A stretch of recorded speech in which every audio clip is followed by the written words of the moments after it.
Hi everyone, welcome to the Psychedelic.support speaker series. I'm Dr. Allison Fiducia, and today we have Carmen Ostrander here who is going to be speaking to us about narrative and expressive arts. She's a therapist and supervisor based in Vancouver, British Columbia. Her independent practice is called Square Peg Therapy, where she supports artists, queer and gender diverse folks with low barrier and community-centered support. Carmen has a long history of engagement with arts and altered states of consciousness in both the sacred and profane. With training in transpersonal art therapy and an MA in narrative therapy and community work, she has been actively engaged in independent research and education in psychedelic medicine since 2017, with a special interest in artful approaches to integration in low-dose relational psycholytic protocols. So it's a pleasure to have Carmen here today. We're going to be having a conversation about a creative approach to psycholytic problem solving with low-dose psychedelics and substance-assisted conversations. Yeah, just about to socially locate myself. Here we go. Yeah, and I'm doing this so that you have a bit of a sense of what I care about, what I pay attention to, how I manage my influence therapeutically, and the steps that I take to go some way towards leveling the playing field for the structuring of safety and to promote confidence for my clients as they enter into the unknown and perhaps also the unknowable.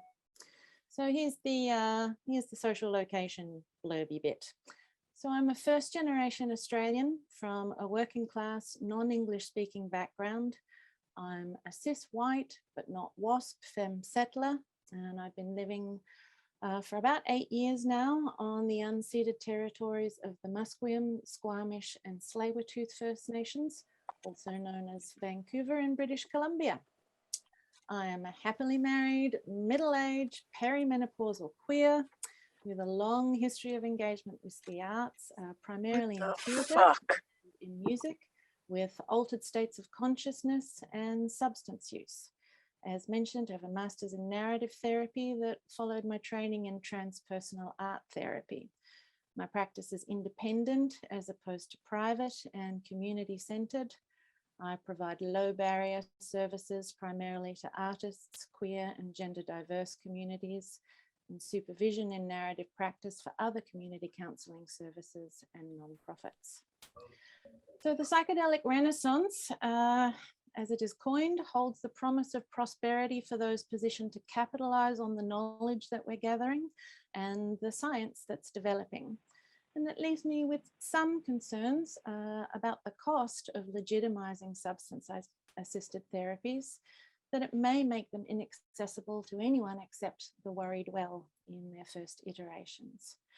So my use of arts practice allows me to employ decontextualized spiritual technologies without appropriation. So we find novel ways to breathe, make sound, move, play, tell stories using improvised materials and found objects. I don't need to use a Tibetan singing bowl when I can make a crystal wine glass sing with my finger. Works just as well. We don't make art necessarily in our work either, but we do generate marks, make maps, schematics, create artifacts of the self in a gallery of you that we might create in a room. I don't conduct ceremonies, but we do at times make a spectacle of ourselves and find ways to honor things that are meaningful to the person I'm working with. We also make use of a neuroplastic window available to us to revisit some of the stories that you might tell about yourself, reauthoring and adding emphasis to important details that might have fallen away or become diminished in your retellings. And then we can situate these stories appropriately in context to see if this changes how you hold them. So transpersonal narratives dominate psychedelic discourse with an emphasis on transformational experiences, on breakthroughs, on death and the dissolution of the ego, encounters with the divine, with the spirits of plants. It seems reasonable to me to take a little time to prepare to work up to such encounters. So we start with being and doing things, shifting out of the realms of thinking and into the realm of feeling, feeling through your senses, becoming a creature of the senses through your emotional body, or to quote Mary Oliver, perhaps your soft animal body. And just a quick word for some of you who may not be terribly familiar with narrative therapy, and just give you a little short spiel about that orientation for this work. So it's a post-psychology therapeutic framework with a non-pathologizing approach. It's informed by social constructionism, feminism, and anti-oppressive practices that essentially acknowledges and centers the client's expertise and the community knowledges that they bring. It supports the client's sense-making frameworks and the use of stories to organize systems of information into something we can hold and share, while respecting each person's right to determine what constitutes meaningful support and change in their lives.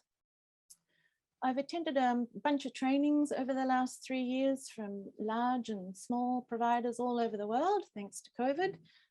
For example, Synthesis in the Netherlands and Fluids in the States, among others. And while it's been really helpful in terms of safety and learning more about psychopharmacology, to be honest, I haven't found the clinical frameworks that useful in terms of meaning-making practices. And sometimes when I've been on the receiving end of role plays in those contexts, it's felt very much like someone's imposing their worldview and layering that over my own. I've learned the most from clients and from my peers that have considerable and varied experiences of changing state intentionally or otherwise. And it's from this very rich resource that I'm gathering a sense of what the skills and competencies might be that are useful to bring to these kinds of endeavors. So today I'm going to focus a little bit on how we get started, on how we start moving away from the grip of logic into other possibilities for problem solving and perspective shifting.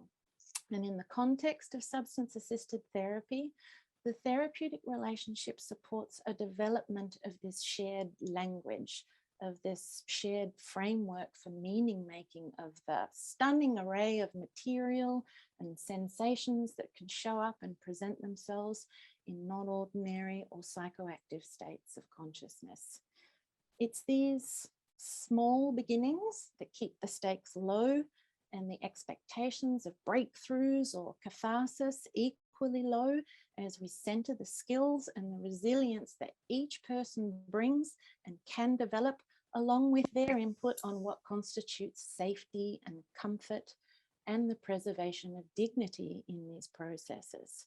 So, you know, before you jump on a plane to Peru to try ayahuasca, if you're a naive substance user, you might consider working with someone like me and having a little practice run with some cannabis, which is legalized across Canada, just to see how you go before you jump in the deep end.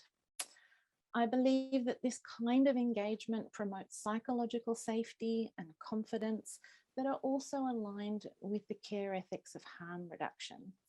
And it doesn't, as some regulating bodies, including mine, constitute an endorsement of illicit drug use.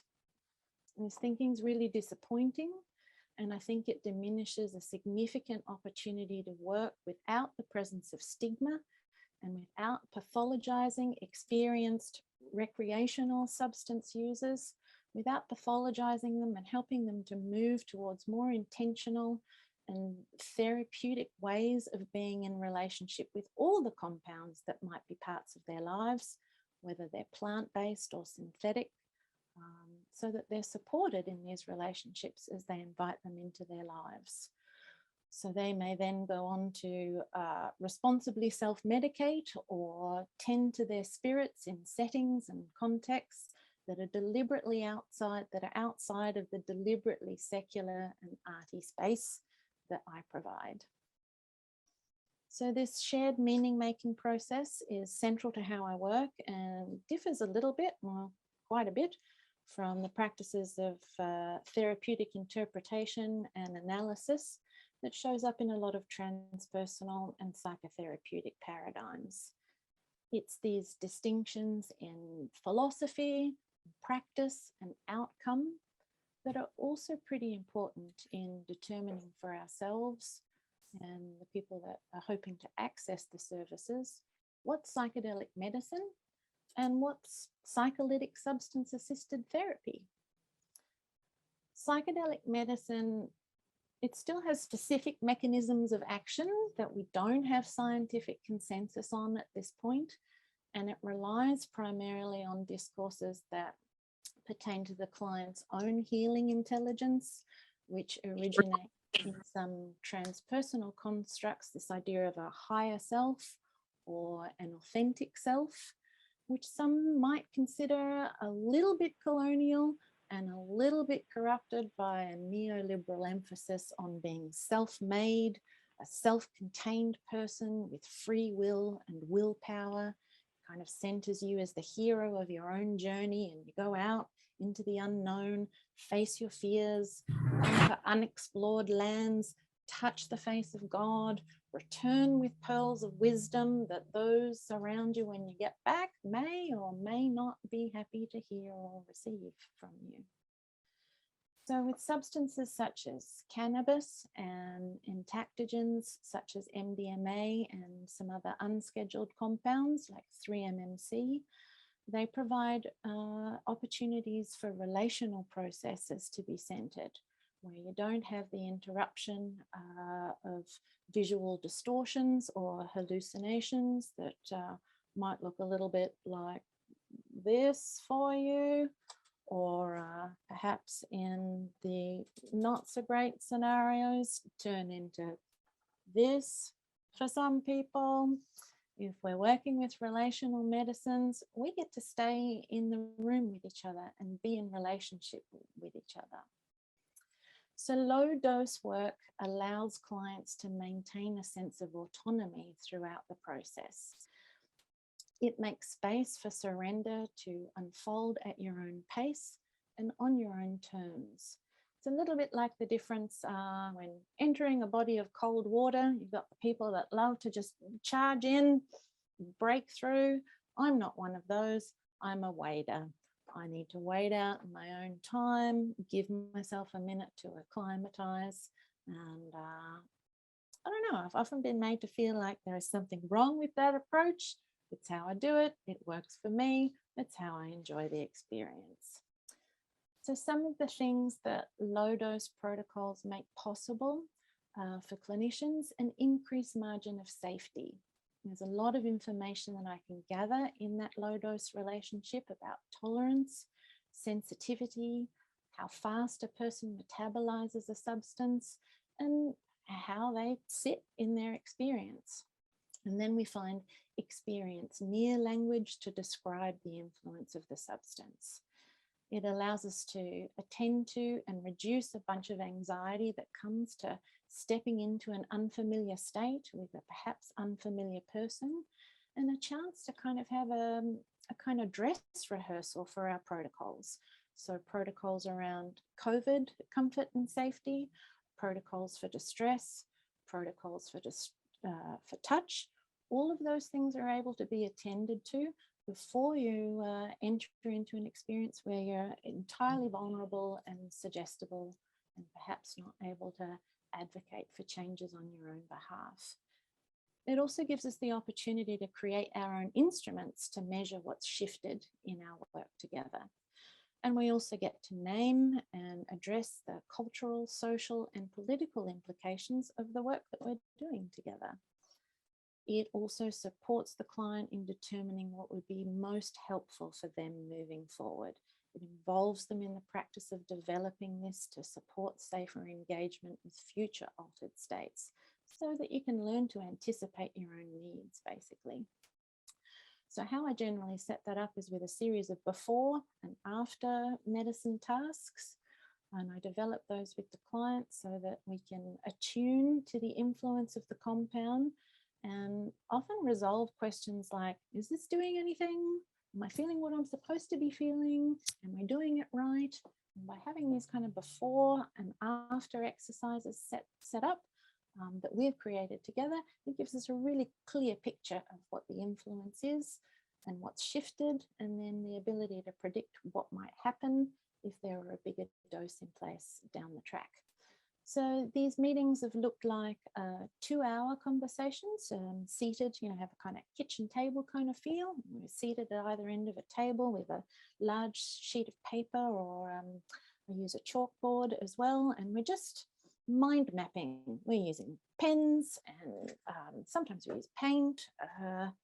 So we can do that over 2 hours to basically have a conversation about a problem, or as a slightly extended 3-hour session where we're working on our feet with invitations to work in different ways, such as engaging with music or sand tray, collage, 2-chair work, or somatic work. So these are really lively conversations where we're able to sort of get excited, gesticulate wildly, make sounds. So it's how we transition from talking heads into embodied talkers. And we start by employing imagery and symbols that allow ourselves to speak from other places, like speaking from your heart, for example, and inviting rich metaphors into the conversation that can then be made manifest in the room. Again, on chalkboards, sheets of paper, or as 3-dimensional objects in space that we can work with, that we can move towards, that we can move away from, that we can situate in different ways in space, that we can put in a box and make disappear if we need to. The room is often littered with artifacts that we've made that documents the process. We take lots of notes, both of us, all over the place, and the original notes I often send home with the client so that they can start on that process of meaning making and make sense of it in ways that they can carry into their life. And then we meet in a few days preceding, up to a week afterwards, where we're literally comparing notes. So one of the narrative practice frameworks I utilize is to begin with the idea of naming the problem and investigating what we know about problems of this nature. So many people that I work with have come to call their problems by clinical names, which they extend to us as a kind of diagnostic shorthand, but they can also function as a form of identity statement or collections of assumptions. So when I invite a substance-assisted re-examination of the problem, a very different understanding and taxonomy of it emerges that can lead to novel ideas about how they might be addressed or solved in the future. So what I'd like to do now is actually show you one of these problem maps. We're just going to do some share screen in this, and so all of the images and stories that I'm sharing have been done with my client's consent, which I'm very grateful for. Obviously I won't be identifying them by name. So let's have a go at some screen sharing this, and I'll tell you a little about this person and their map. I think that's working. So we'll refer to them as Brenda. So Brenda came to me with a list of formal diagnoses in our work, including PTSD, depression, chronic pain, and ongoing cognitive difficulties from a head injury, along with a dwindling will to live. And at our first meetings, I learned of the many types of expertise that were employed at working at different aspects of her mind and body. And she no longer felt like she was making progress in any area and found herself sliding deeper and deeper into hopelessness. She's a person that's used to achieving things with discipline and with hard work. And hard work just wasn't working anymore. And in fact, getting harder and harder to do as pain took up more space and energy in her life. Our substance-assisted conversation led us to a very different understanding of the problem for her. There was a great deal of trepidation present in our first meeting, and these fears suggested to her that she wouldn't be able to be with her thoughts, and that if she did connect with her feelings, that she wouldn't be able to contain them, and also the possibility that this just wasn't going to work on her for some reason, or that she'd do it wrong. And that if she failed, that if this didn't work, she just didn't know what she was going to do. So a number of these fears and concerns, as I mentioned, showed up at the start of the conversation. So we decided to start with a short musical interlude, a playlist, just to give her nervous system a little bit of time to settle down and for the compound to dial down a little bit of the anxiety present, which might go some way to challenging the beliefs that she had about her ability to participate. As a lover of music, she was able to let the mixture of tone colors move her through different feeling states and to respond to each new tune that came along as an opportunity to shift and be transported into different places forward and back in time, even if it wasn't comfortable or preferred the entire time. After that, she was able to engage from a calmer place, having had a little bit of practice at allowing things to come up and move through. Next, we revisited the problem on this chalkboard. So this is actually chalkboard fabric that I can just roll up and pin up on a wall or spread across the table on a floor. It's the best thing. So I learned quite a bit. I learned quite a bit about the problem from a different angle through this map that she created. We were able to work on our feet and able to move around the room. This kind of energy comes up and needs to be discharged. And again, my Mediterranean background, I am fond of gesticulating wildly, as was she. I learned that love was a huge source of energy for her, and that she was a very social person and was able to generate energy in relationships with people. Her ability to socialize had diminished significantly since COVID, and basically she spent a lot of time at home alone with her thoughts and her injuries these days. Trauma was illustrated as the blue section there, the padlock, and it was saddled with pain. And the keyhole in the center of that padlock was where love flowed out, but nothing was currently able to get back in, which was leaving her feeling increasingly depleted. Pain and what she identified as an old sadness was in the way of this exchange. And this novel way of seeing her situation created a greater sense of autonomy for her and possibilities for moving forward. As we continued in conversation, she was able to start changing her relationship with that pain and understanding in the ways that was getting in the way of her relationships and her capacity to energize herself or fill her cup, for want of a better metaphor.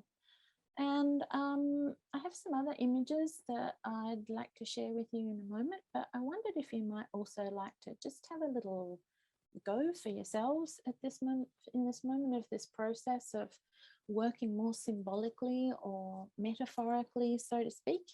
If you have a piece of paper handy, I'd encourage you to grab a separate bit of paper, maybe just a little square like that. And with this piece of paper, what I'd like you to do is have a look at it and basically go, this piece of paper is my problem. Here it is, right here. And you can project onto this piece of paper a small problem, a large problem, all the problems, but here it is. It fits in a box here. And then what we do is try and encourage you to engage with whatever practice you might refer to as getting into the zone, whatever that zone is. And for me, what that looks like is moving out of the realm of thinking in a linear way or a logical way, and allowing other things to come up without judgment. I guess just kind of going with those first impulses without interrupting them.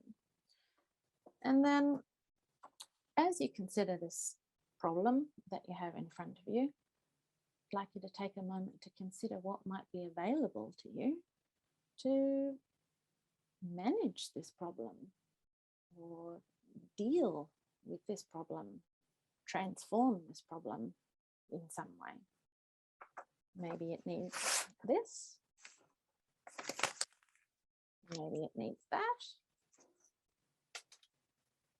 Maybe it just needs to be frayed around the edges a little bit or broken up into smaller pieces. And the simplicity and the openness of this process, when combined with substance-assisted therapy, I'm finding increasingly magical as a bridge, as a system for going problem into metaphor, into symbol, into symbolic symbol, and somehow through the integration process, and through allowing things to settle, this then gets translated back into something in your life, or some way of reordering this material symbolically, unconsciously. That's a little crash introduction into some of the ways that I'm working. And what I'd like to do, if you have a moment, is just share a few more images of some of the problem maps and solutions that have come up under this low dose work. See if we can make the things do the thing that they're supposed to.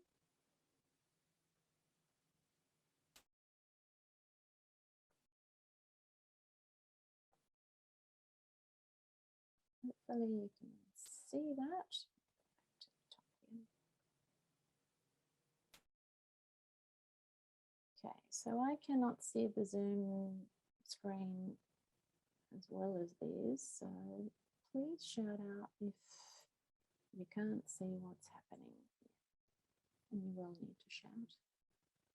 Okay, so I'm just going to scroll through them, and I'll stop and fill you in on a couple of them as we go. So in this one that you're looking at now, the white chalk sections were where we started with the mapping of the problem. Okay, we don't see your screen. Oh, thank you for letting me know. Do I need to push a share screen button again? Thank you, Ali. There we go. That's more like it. That makes sense. So that was the first one there.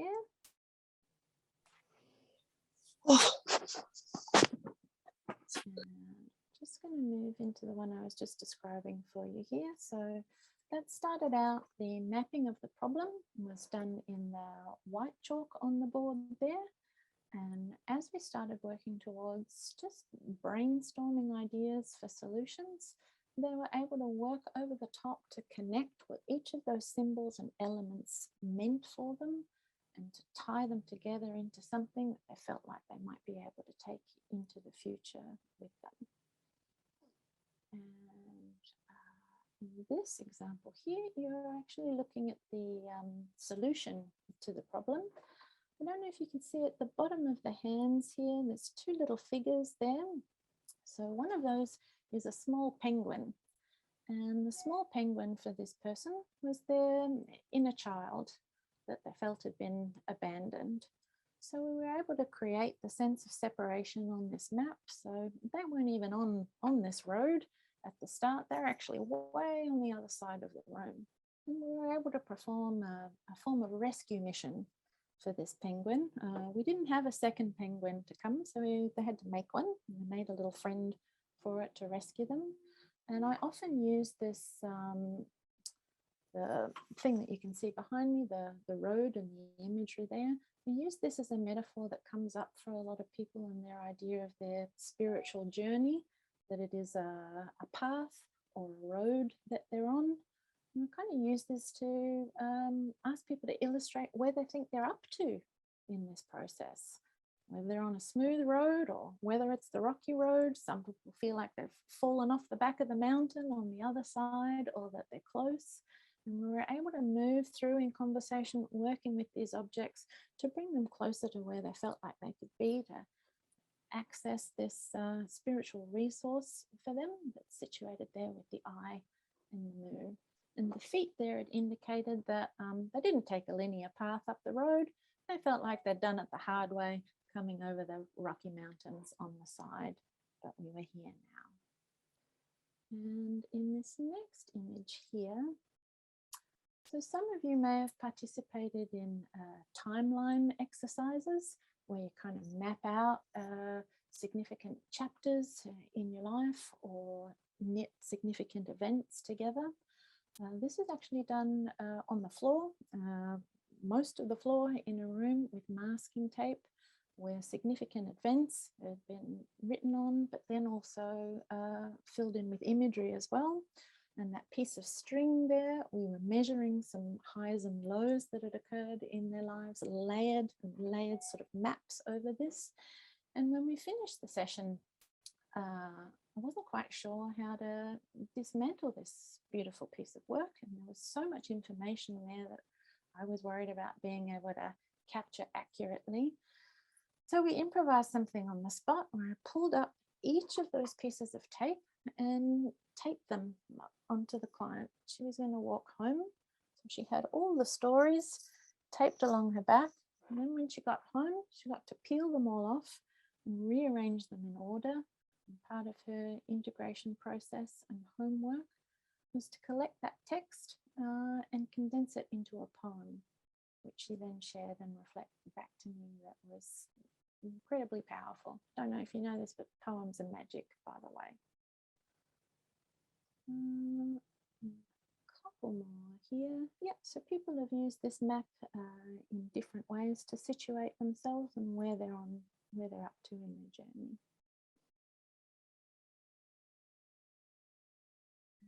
Just another one here about, identifying different relationships and areas in your life and considering how to prioritize them and how they might be connected and how they might be integrated into something that feels whole. What you can't see around there is then, was then contained in a series of spirals and circles that extended quite a way out from there as well.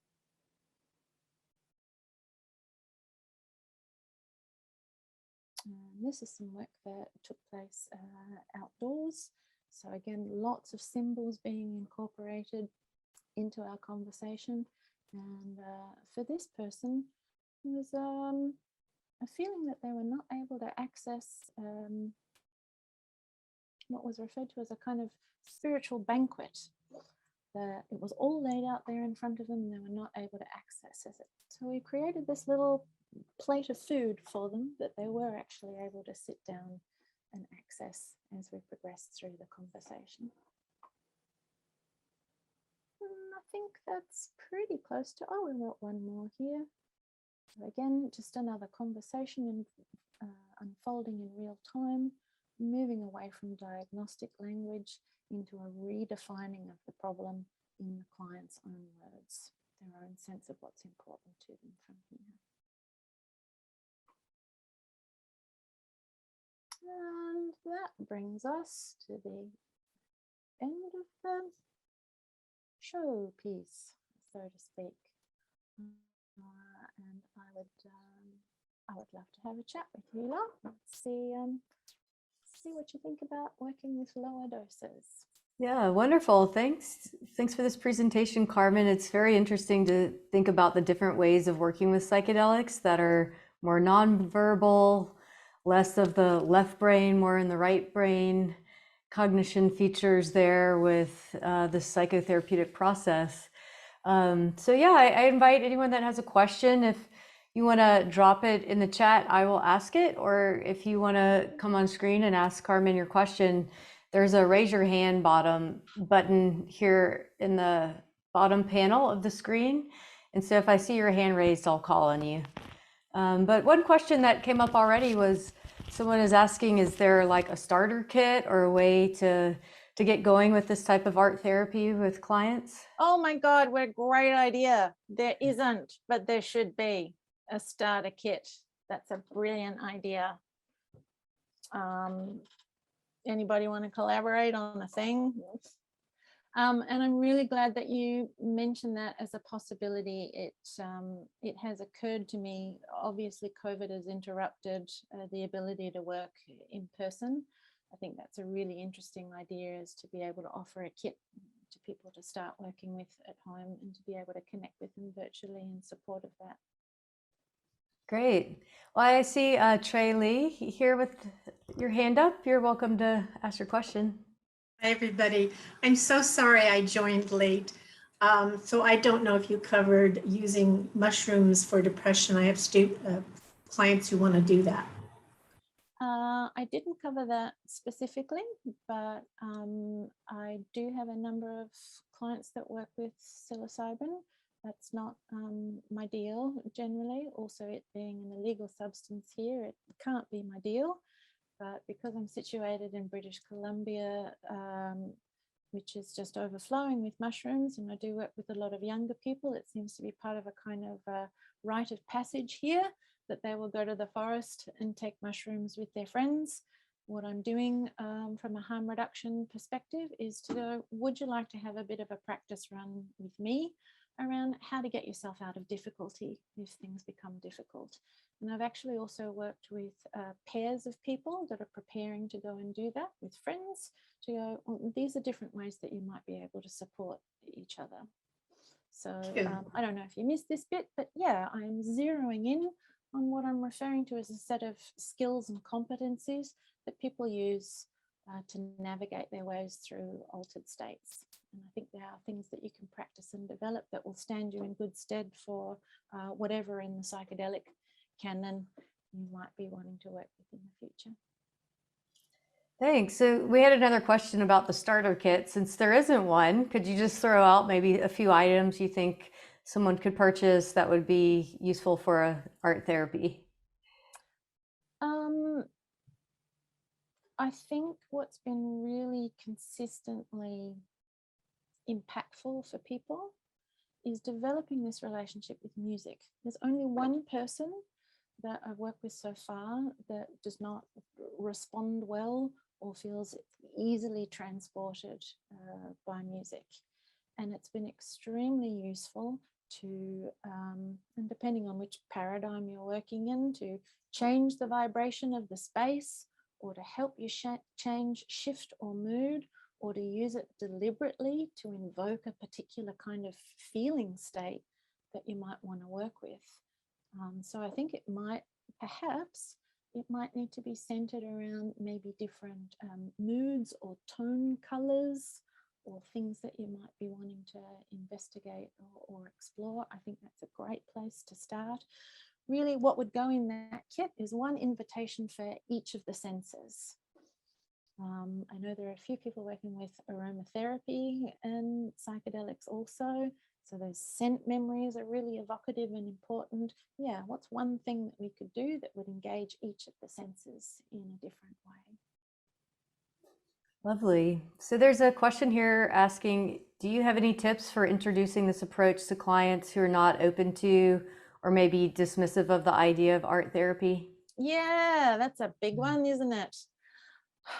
It's so interesting because I find the fear and trepidation of engaging with art as, well, isn't that an interesting way to simulate stepping into the fear of the unknown with psychedelics? I find that so interesting that a person might be willing to take a hero's dose of a thing and have no idea what's going to happen.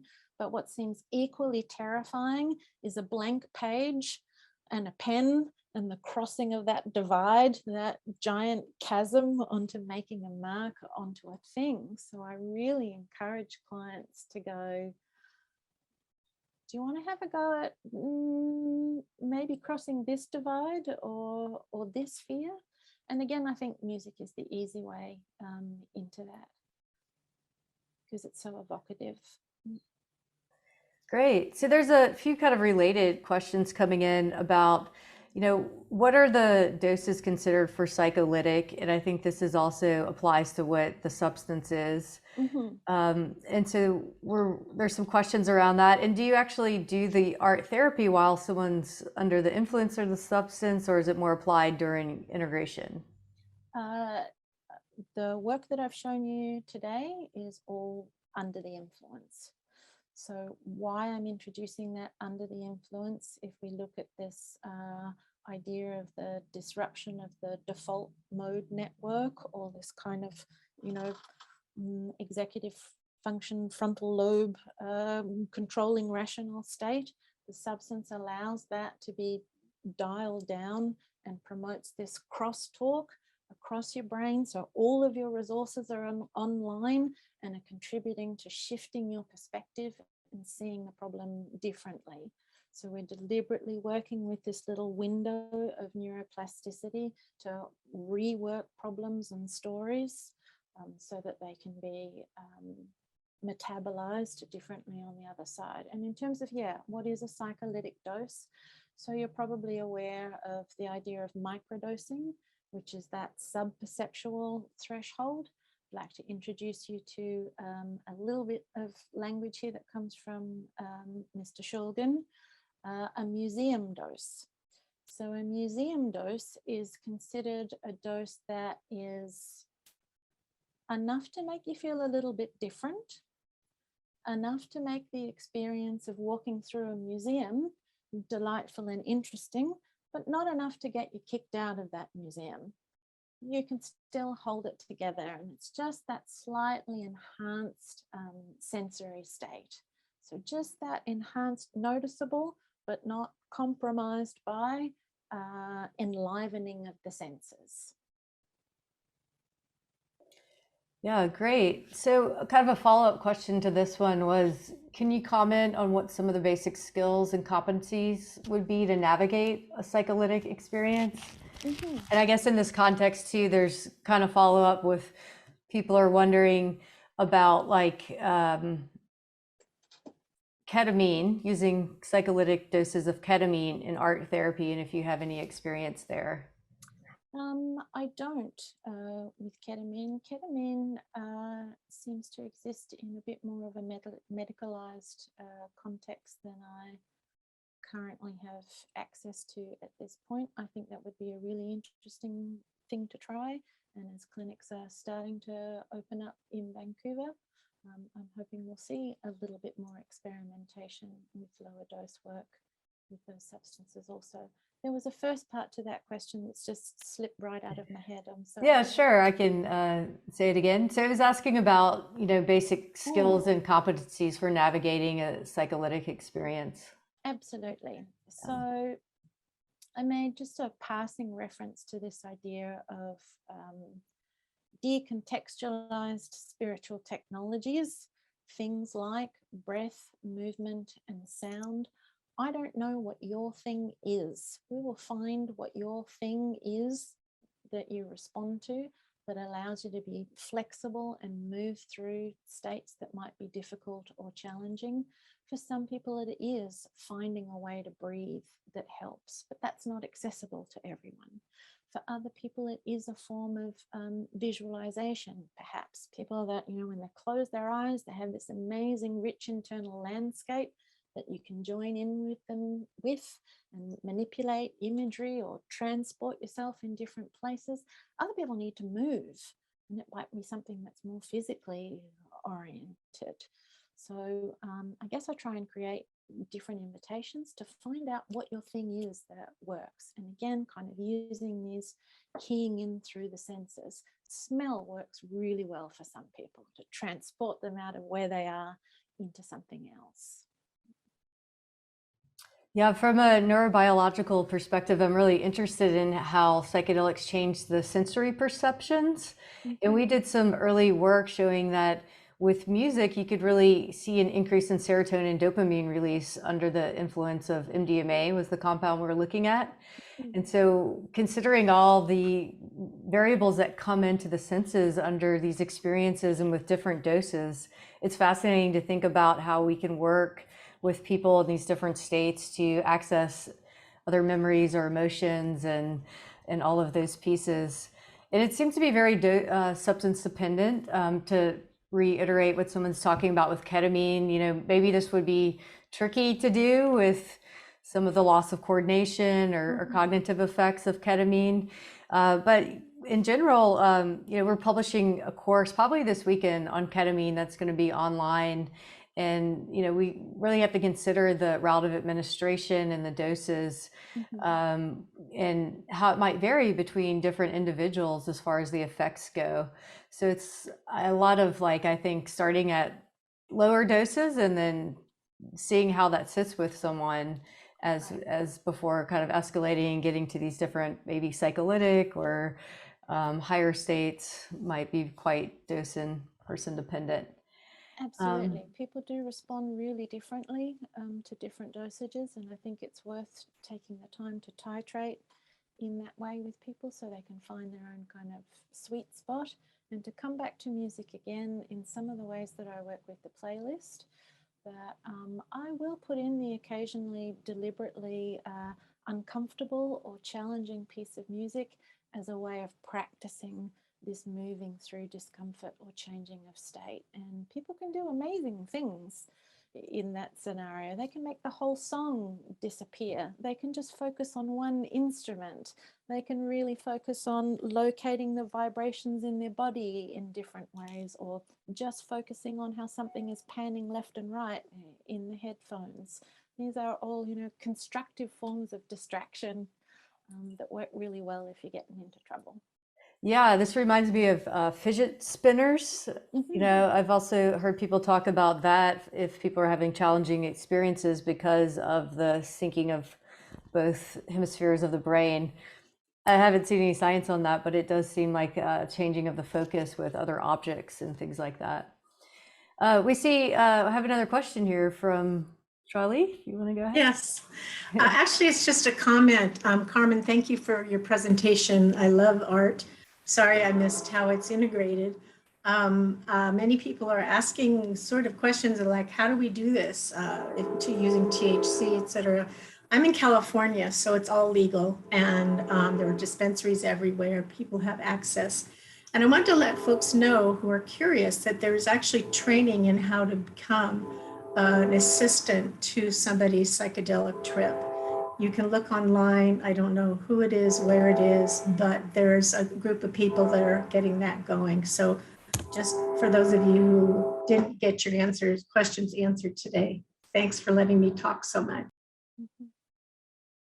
Thank Thanks. you for mentioning that. Yeah, I think cannabis has been strangely overlooked in the psychedelic canon, which is strange because it's legal and widely available, and the delivery systems.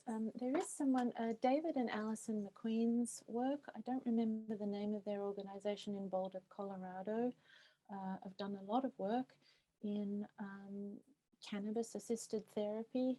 And in one of his books, he mentioned that if you can get the dosage and delivery systems right, he makes the claim that I'm interested to investigate, that you can basically mimic a whole bunch of different psychedelics with getting your cannabis and THC ratios sorted.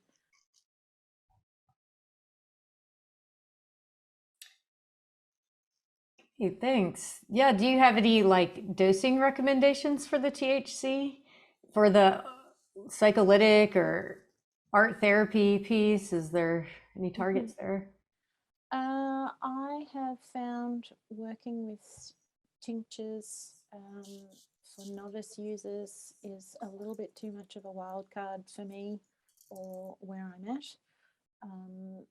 Again, titrating is really important and useful, so building up the dosage over time, but it takes a long time when you're metabolizing THC that way.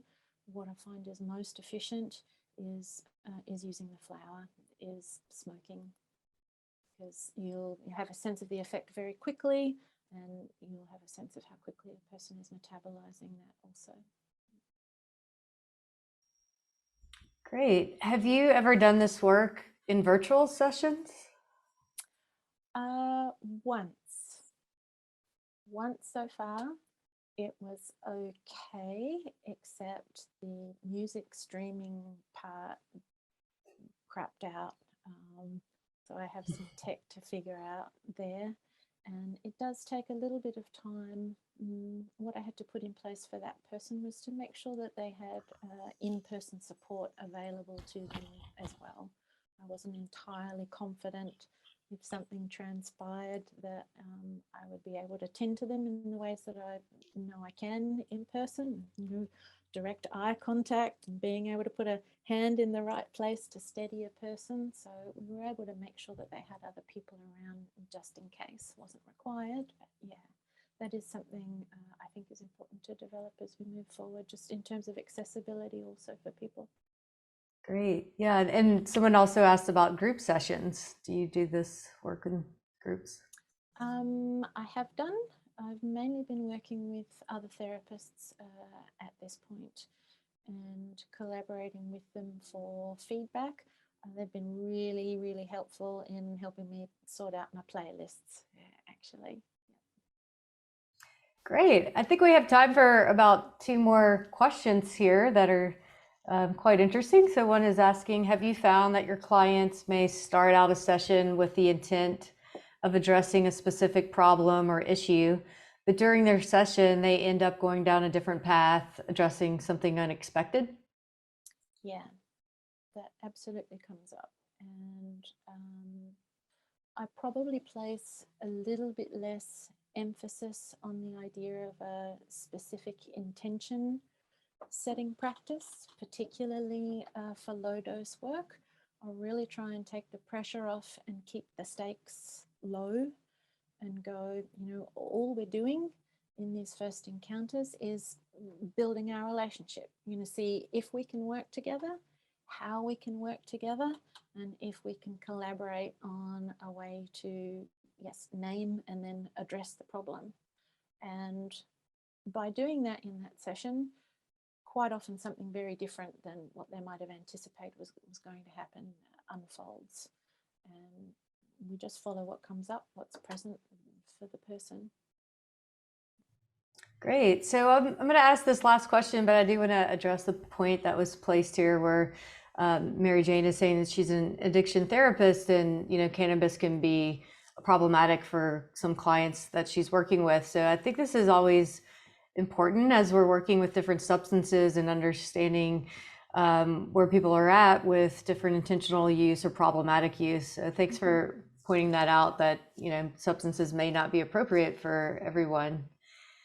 So yeah, I'm going to go ahead and ask this last question about, could you describe some of your integration techniques in terms of narrative development and transformation, recontextualization?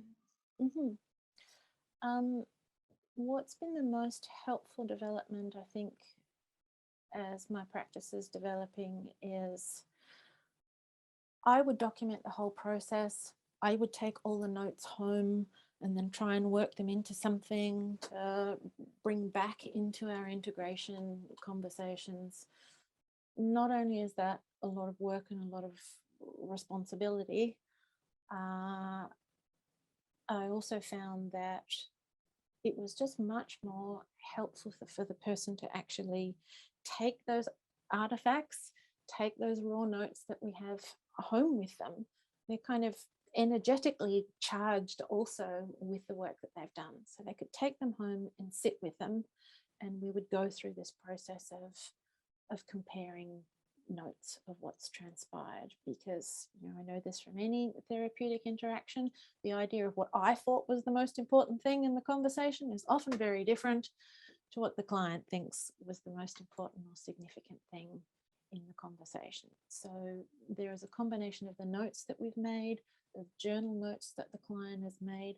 I will use a technique called rescued word poem from the photographs that I have of the notes, where I'll construct a poem out of the text that was created, which is a really powerful and important way of elevating what was shared between us, but also gives the client a sense of what landed on my ear or touched my heart that I can present back to them. That's one of them. Yep. Yes, rescued word poem is what that's called. David Epstein is one of the founders of Narrative Practice, who's a big fan of that one. So as much as possible, not using my framework or my interpretation of events. And I think I emphasize this significantly, this collaborative meaning-making piece is really important. It allows us to interpret and generate what these things mean. I don't do that too much of that work in the moment or in the process. All we're doing is generating the material at that point. And there's a beautiful metaphor that Françoise Bozat used in her book Consciousness Medicine. It's like you take the needle and thread of your intention And then all of those things come up from your unconscious, all these images and snippets, and you work out how to thread the needle and thread of your intention through all of those things that you created and weave them into something that sits well with you. Well, thank you. I think that's a beautiful place to stop here, with really weaving all these concepts with art and music and other ways of expressing ourselves. This has really been interesting to me to hear this presentation today. And I thank everyone that joined our conversation today. And many thanks, Carmen, for all the great work that you're doing in the world. Thank you for having me. Yeah, I wish everyone a happy Halloween and a fun weekend. Stay safe. Take care.